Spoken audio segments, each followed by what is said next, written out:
흠이 없는 예배를 하라라는 제목으로 함께 말씀을 나누겠습니다. 흠이 없는 예배는 과연 뭘까요? 조금 고민하면서 나는 과연 흠이 없는 예배를 하나님께 드리고 있는가? 그럼 과연 흠이 없는 예배는 어떤 예배인가? 함께 우리가 한번 생각을 좀 해봤으면 좋겠습니다. 첫 번째 그림 하나를 좀 보여드리겠습니다. 그림은 번제를 드리는 장면입니다. 이제 여러분 이게 어떤 장면인지 대충 감이 오실지 모르겠습니다만은 소가 됐든 양이 됐든 새가 됐든 하나의 내가 제물을 드릴 수 있는 그 동물을 가져와서 대제사장한테 보입니다. 그럼 제사장들이 이 동물이 흠이 있는지 없는지를 판별을 해요. 야, 이건 흠이 없으니까 하나님께 드려도 좋다라는 판별이 딱 떨어지면 그 제물을 가져다가 머리 위에다가 내가 안수를 합니다. 그럼 나의 모든 죄가 그 동물에게 전가됩니다. 신학적인 용어로 전가라는 단어를 쓰는데요. 내 모든 죄가 그 사람에게 옮겨가면, 그 동물에게 옮겨가면 그 동물을 잡아서 죽이는 거예요. 그래서 각을 뜹니다. 그래서 각을 뜬다는 건 무슨 얘기냐면 피를 한 방울도 땅에 떨어뜨리지 않고 살과 뼈를 분리해내는 걸 각을 뜬다라고 이야기를 해요. 보통 일반적으로 유목민들이 그렇게 각을 많이 뜨거든요. 왜냐하면 그들에게는 가죽도 이제 그 안에 있는 살도 뼈도 피도 다 중요한 소중한 재산들이에요. 그래서 이것을 잘 간직하기 위해서 그들이 이제 각을 뜨는데 그 각을 뜬 것들을 가지고 겉에 있는 맨 첫 표면에 있는 가죽을 제외한 나머지를 싹 다 한 번에 제단에 올려놓고 통째로 태웁니다. 이것이 번제입니다. 이렇게까지 설명을 좀 드리면 여러분 이제 감이 오실 텐데 이걸 누가 하냐고요? 제사장이 다 할까요? 아니에요. 내가 만약에 소를 끌고 왔잖아요. 그럼 그 소를 가지고 내가 하는 겁니다. 내가. 그 동물에게 손을 얹는 것도 내가 얹는 거고요. 그 동물을 잡는 것도 내가 하는 거고요. 다 내가.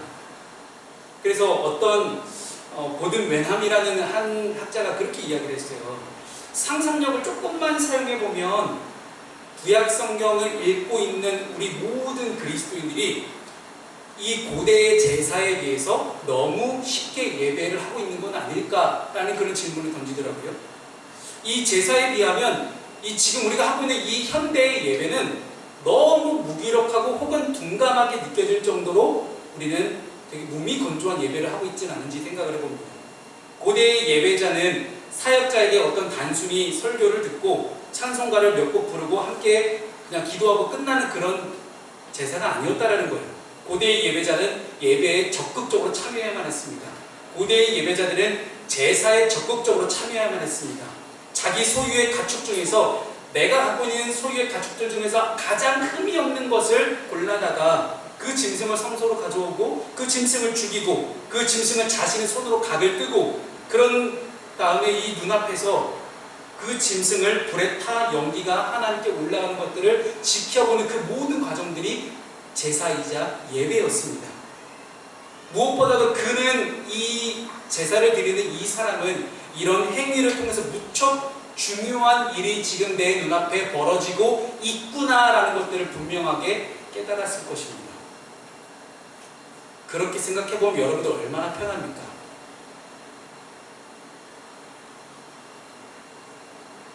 여러분 그런 생각 안 드세요? 나는 너무 예배를 편하게 하고 있지는 않은가? 그냥 가만히 앉아서 그냥 잘 듣기만 하면 예배가 됐구나 라고 생각을 할지 모르죠. 그렇다고 저희가 구약시대처럼 똑같이 이렇게 제사를 드릴 수도 없는 노릇이고 매 주일마다 여기서 창문 다 열어놓고 가축을 잡아요. 매일매일 소고기 파티를 좋죠. 네. 그 냄새, 피 태우는 냄새 이런 냄새들이 막 날 때 어떨까요? 그러고 보면 구약시대의 제사자들, 구약시대의 예배를 드린 사람들은 결코 방관자나 구경꾼이 될 수는 없었습니다. 반드시 내가 제물을 잡고 동물을 잡고 그 동물을 태워드려야만 제사가 시작될 수 있었다는 사실이에요. 내가 모든 제사의 과정 한 과정마다 다 직접 참여하지 않으면 이건 제사로 인정이 될 수가 없는 것이 구약시대의 제사였어요. 제사 자체가 이루어질 수가 없는 구조였던 것이죠. 그러나 현대 교회 예배 환경에서는 얼마든지 예배자에서 방관자로 그리고 구경꾼이 될 수밖에 없는 구조를 우리가 갖고 있지는 않은지 생각을 해봅니다. 그렇다면 지금 가만히 앉아 계시는 여러분들 가운데 중요한 건 무엇이겠습니까? 내가 비록 몸은 움직이지 않겠지만 우리가 여기에 영적인 의미를 부여해 본다면 가장 중요한 것은 지금 이 시간에 예배를 하고 있는 여러분의 마음일 것입니다. 아무것도 움직일 수는 없지만 눈은 가만히 있다 할때마다 여러분 지금 마음만큼은 끊임없이 움직일 수 있는 그런 부분이거든요.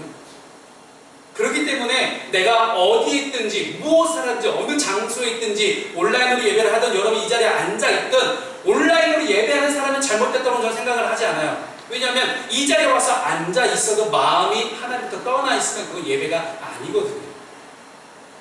그렇게 봤을 때 우리가 흠이 없는 예배는 무엇이냐? 결론적으로 말씀드리면 우리의 마음을 전심을 드릴 수 있는 예배가 진짜 흠이 없는 예배가 아닐까 생각합니다. 사랑하는 여러분, 오늘 세 가지 말씀을 통해서 함께 은혜를 나눌 텐데요. 이 은혜가 나눠지는 그 순간 가운데 여러분의 마음을 전심을 다해서 하나님께 드릴 수 있는 귀하고 복된 시간 될 수 있기를 바라겠습니다. 혹시 이 가운데 예배 끝나고 뭘 해야 될까? 예배 끝나고 나는 이걸 할 거고 나는 예배 끝나고 저거 해야 되고 그런 것들에 대한 걱정들이 있는 분들이 있습니까? 그렇다면 내려놓으십시오. 내려놓을 수 있도록 하나님께 기도하십시오. 온전히 하나님께만 집중할 수 있도록 이 시간 온전히 말씀에만 집중할 수 있도록 여러분 하나님께 기도하는 마음으로 이 시간 예배에 참여할 수 있기를 바랍니다. 첫 번째 예배는요, 삶 전체를 드리는 것입니다. 3절 말씀을 함께 읽습니다. 시작.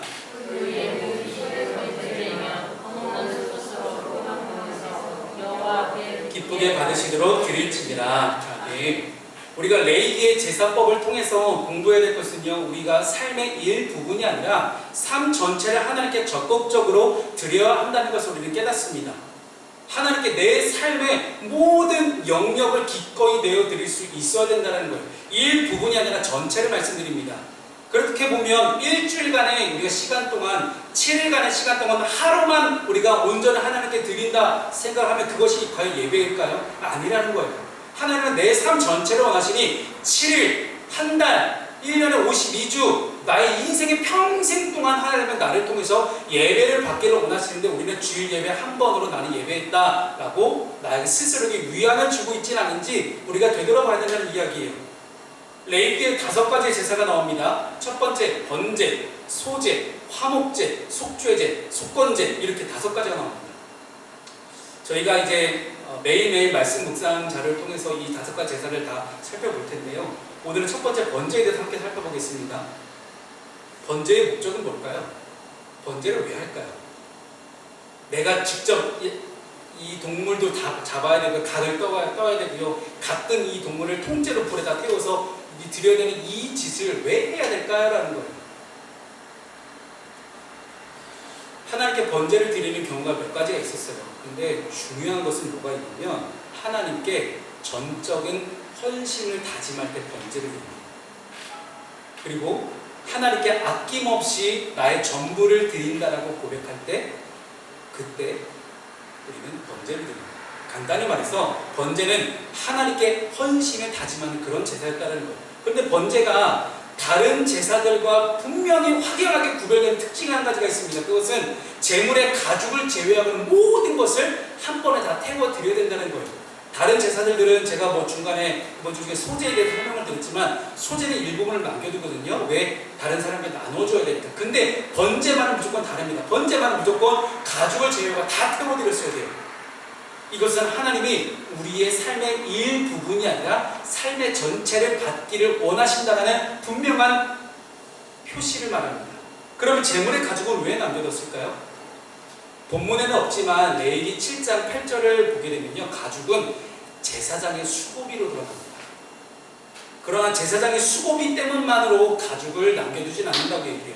왜냐하면 가죽은 불에 잘 타지 않습니다. 그래서 우리가 가죽 잠바 이런 거 입잖아요. 근데 예전에 저 중학생 때 어떤 친구가 아버지가 비싼 가죽 잠바 사줬다고 딱 이렇게 입고 온 거예요. 그래갖고 우리가 다들 장난기가 발동해가지고 진짜 가죽 맞냐? 맞다라는 거야. 야, 이게 레자면 분명히 불에 탈 것이고 그 당시 저희 담배 피는 친구들 있잖아요. 이제 그런 친구들을 불러가지고 야, 시험을 해보자. 진짜 가죽이면 불에 안 탈 거야. 근데 레자만 무조건 쫙 들어갈걸? 어떻게 됐을까요? 레자였습니다. 난리가 났죠. 근데 저희는 그걸 반드시 확인해야 됐어요. 왜냐하면 그 친구가 이 추운 겨울날 그걸 딱 입고 왔는데 너무 멋있는데 너무 너무 거드렁거드렁 하는 거예요. 그래서 이게 너무 꼴 보기 싫어가지고 그래서 친구들끼리 장난삼을 했는데 진짜 불에 탈 줄 몰랐죠. 그랬었는데 어쨌든 가죽은 잘 안 탑니다. 그래서 가죽을 남겨둔 거예요. 하나님께 모든 재물을 불태워 올려드리는데 방해가 될 수 있는 그런 요소가 되기 때문에 또 심지어 냄새가 고약해요. 한번 제대로 태우려고 하면 쉽지 않습니다. 그리고 중요한 것이 영적인 의미를 한번 말씀드리면 가죽을 벗긴다 라는 뜻은요, 이 성경 말씀 가운데서 옛사람을 벗어버린다는 영적인 의미가 담겨져 있습니다. 그러니까 가죽을 제외한다는 것은 하나님께 나를 드리는데 하나님께 헌신을 하는데 방해가 되는 내 모습, 옛 자아, 그렇게 방탕하고 하나님으로부터 떠나 있었던 나의 모습을 버려두고 나의 모든 것을 주님께 드립니다라는 그런 뜻입니다. 하나님께서 연기를 흠양하실 때에 받으실 수 없는 나의 죄악된 모습들을 제외하고 하나님께 드린다는 거예요.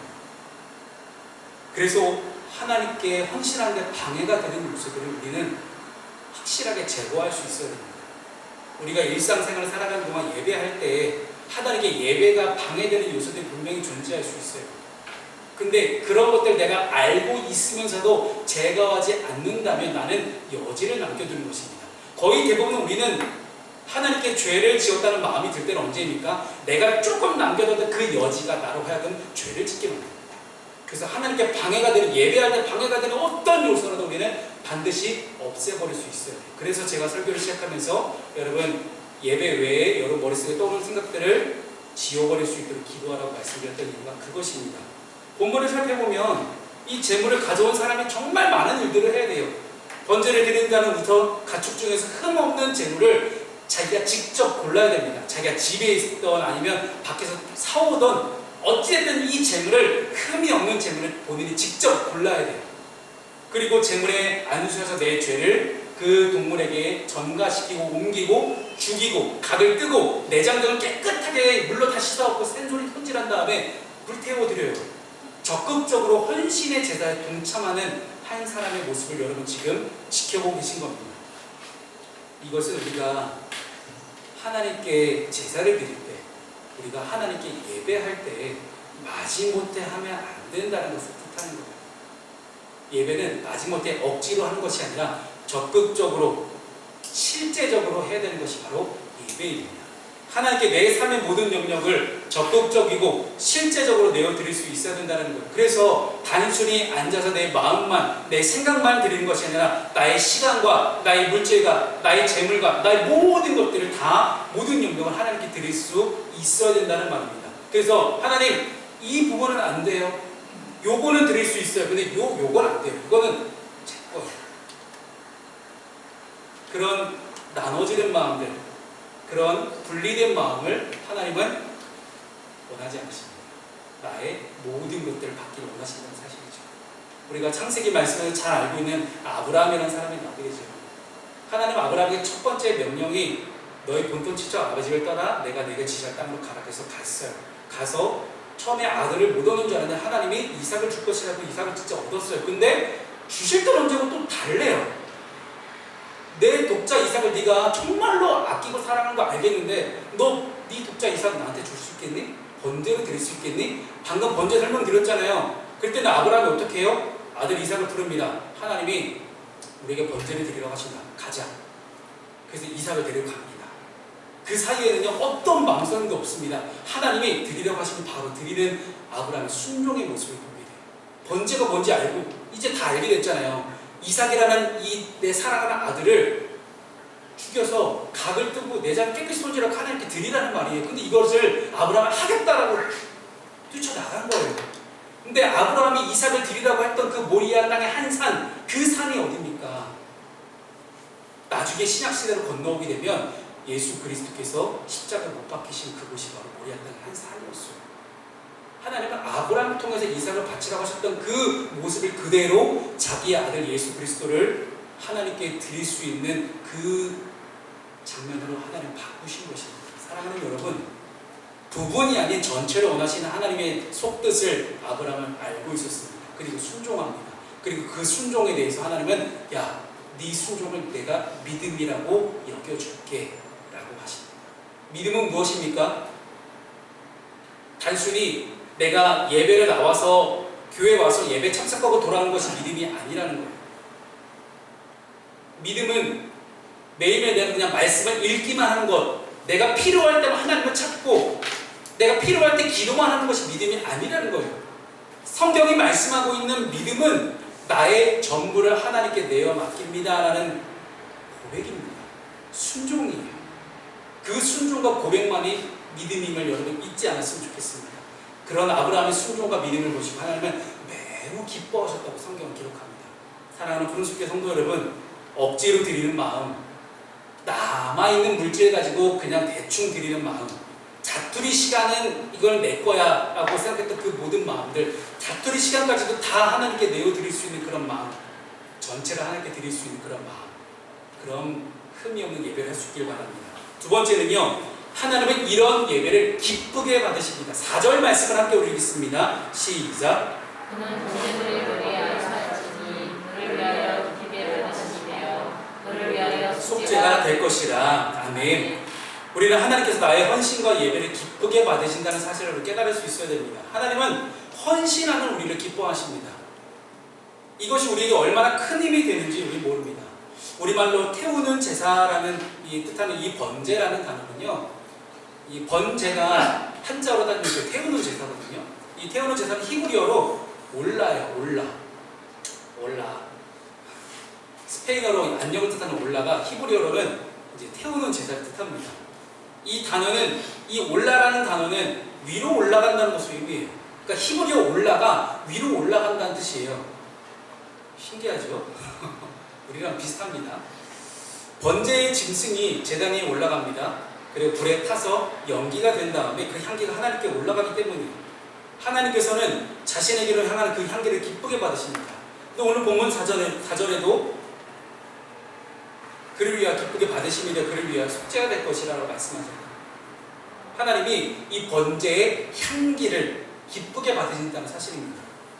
왜냐하면 하나님 번제에 이미 다 태워버린 그 동물을 받으실 수가 없잖아요. 동물이 이미 다 태워버렸습니다. 그러면 태운 그 향기를 하나님이 기쁘게 받으신 것이 그 동물 자체를 받으신 건 아니라는 거예요. 번제를 드리는 사람이 기쁘게 받으신다는 의미입니다. 하나님은 번제 자체가 아닙니다. 하나님이 원하시는 것은 그 사람을 원하십니다.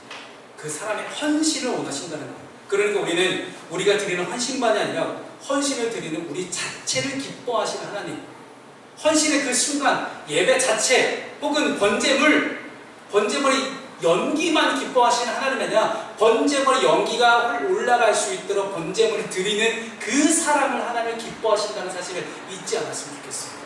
그래서 우리 모두는 한 사람 한 사람, 여러분 가운데는요, 여러분들 다 하나님의 기쁨이 되는 사람들입니다. 우리 옆 사람 함께 오랜만에 인사하시죠. 하나님의 기쁨이 됩시다. 시작. 하나님의 기쁨이 됩시다. 참이 왜 안 해? 지한테 해야지. 넌 나의 기쁨이야. 왜 지훈이한테만 하고 왜 여자친구한테 안 해? 나중에 프로포즈 할 때 볼 거야. 이 향기의 제사가 왜 그 사람을 기쁘게 받으시는지 제가 한 가지 예를 들어드리겠습니다. 최초의 인간의 이름은 뭐였죠? 최초의 인간? 예, 아담과 하와잖아요. 그러면 두 번째 퀴즈입니다. 아담과 하와의 첫째 아들의 이름은 가인, 둘째 아들의 이름은 아벨. 모르신 분들 회개하십시오. 창세기 말씀 좀 읽으십시오. 여러분, 우리가 성경 일독할 때 제일 먼저 맡기는 것이 어디예요? 레위기 말씀이에요. 재미가 없거든요.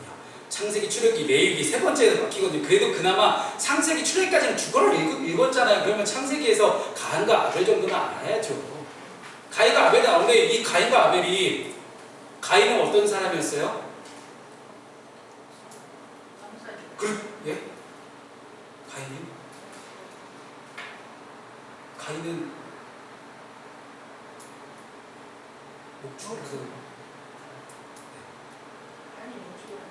가인이 못 죽었네. 아벨이 못 죽었죠. 아벨이 못 죽고 가인이 못 죽이죠. 가인이 농사지은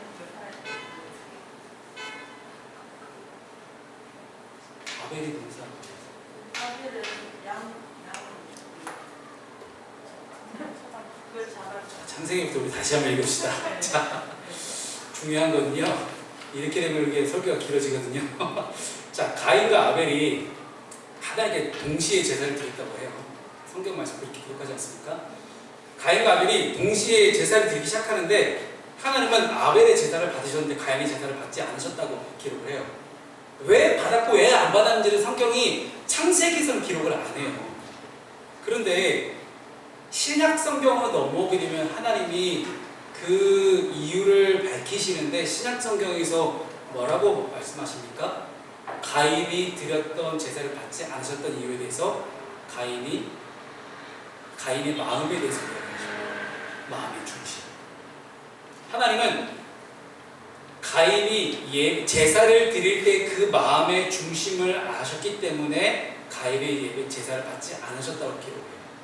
그러면 가인과 아벨의 제사에서 가장 커다란 차이는 어디에 있습니까? 마음의 중심이 있었다는 거예요. 헌신하는 자들을 흠양하신다고 하셨는데, 즉 연기를 받으신다는 것은 결국은 연기를 피어오르게 만들었던 그 제사를 드리는 사람을 하나님 받으시는 건데, 그 사람의 마음의 중심이 가장 중요하다는 거겠죠. 마음의 중심이 가장 중요한데, 솔직히 우리가 아무리 최선을 다해서 하나님께 제사를 드리고 예배를 한다고 해도 하나님이 보시기에 과연 이게 하나님의 성에 찰까 하는 생각을 혹시 해보셨나요? 내가 아무리 헌신해도 이게 하나님 만족할 수 있을까? 아무리 노력해도 우리는 하나님 만족 못 시킵니다. 아무리 우리가 내 애를 쓴다고 한들 하나님을 어떻게 만족시키겠어요? 그렇기 때문에 하나님은 여기서 제가 말씀 끝내버리면 오해가 되거든요. 좀 부연 설명을 좀 드릴게요. 왜 그러냐면 하나님은 우리의 헌신으로 인해서 우리를 기뻐하시는 것이 아니라 우리가 조금은 부족해도 우리가 조금은 어려워도 우리를 사랑하시는 예수 그리스도의 보혈의 피로 우리를 기뻐하신다는 거예요. 내가 하나님께 이만큼 헌금을 드린다고 하나님 기뻐하시는 게 아니라 하나님은 내가 헌금을 많이 드리든 적게 드리든 내가 예배를 많이 하든 적게 하든 그것과 가지고 어떤 물량적인 차이로 나를 받으시고 기뻐하시는 것이 아니라 그저 우리가 하나님의 아들이었던 예수 그리스도의 보혈의 피로 우리를 그저 기뻐하신다는 거예요.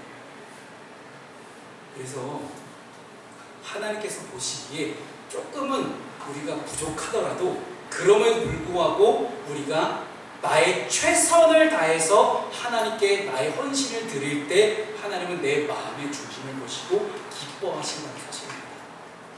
포인트는 어디에 있습니까? 내가 조금은 부족하더라도 하나님 만족시킬 수는 없더라도 나의 최선은 하나님을 만족시킬 수 있다는 것. 결국은 최선이 하나님께는 기쁨입니다.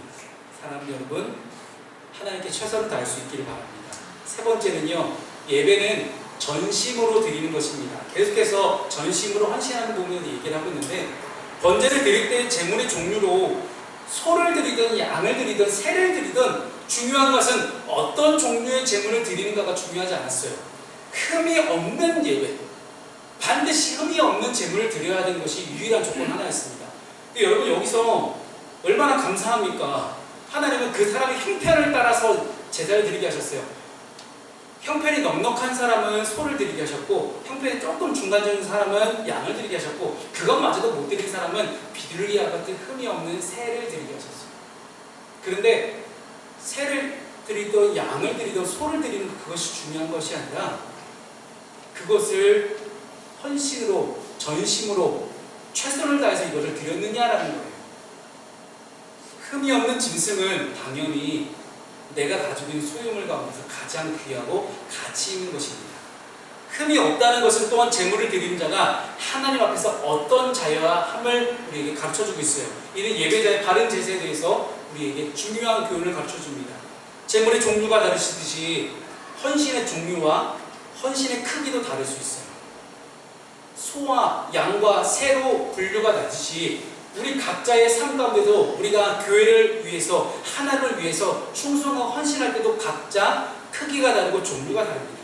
그 누군가는 교회를 청소하는 사람인가 하면 누군가는 열심히 여러분을 위해서 차를 대접하시는 분도 있고 누군가는 열심히 전도를 하시는 분도 계시고 누군가는 봉사를 하시는 분도 계시고 누군가는 선교하시는 분도 계시고 각자 종류가 달라요. 그런데 중요한 것은 어찌됐든 우리가 형편에 맞게 하나님께 최선을 다해서 헌신하고 있느냐라는 지점이죠. 그래서 예수님께서는 2 렛돈을 드렸던 과부의 헌금을 가장 기뻐하셨습니다. 많이 드리냐 적게 드리냐가 중요하지 않습니다. 최선을 다해서 전심으로 하나님께 나의 마음의 전부를 드렸느냐가 중요한 것입니다. 사랑하는 성도 여러분, 예수님께서도 흠이 없는 제물이 되셔서 우리를 구원하셨습니다. 도저히 해결할 수 없는 죄의 문제였음에도 불구하고 하나님의 은총으로 우리를 구원을 받았습니다. 따라서 갚을 수 없는 이 커다란 죄값을 우리는 소나 양이나 새가 아닌 우리의 마음의 중심으로 받으시는 하나님께 우리의 마음을 다해서 올려드릴 때 하나님께서 매우 기뻐하신다는 사실을 우리가 믿었으면 좋겠습니다. 말씀을 정리합니다.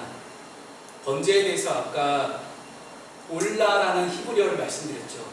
즉 번제는 올라가는 제사입니다. 올림 제사이죠.